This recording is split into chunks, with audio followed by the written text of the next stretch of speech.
Я рад приветствовать тебя на своем канале. Говорят, что на огонь можно смотреть вечно.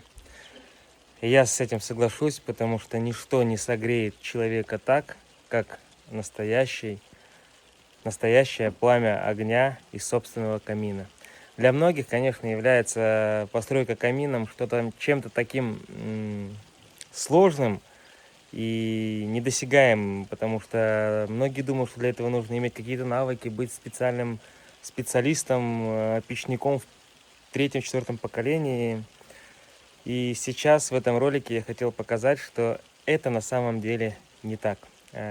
Мечту осуществить может, в принципе, каждый мужчина, который мечтает очень сильно иметь дома камин и вечерами, зимними вечерами затапливать его и греться, и согревать, во-первых, свой дом, согревать свою семью, согревать свою душу и просто успокаивать свои нервишки.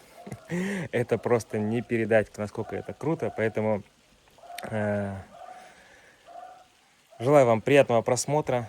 Я покажу в этом ролике, как у меня вот этими руками получилось построить камин своими руками от А до Я в доме, где, в принципе, камин никогда не предполагался, но я это сделал.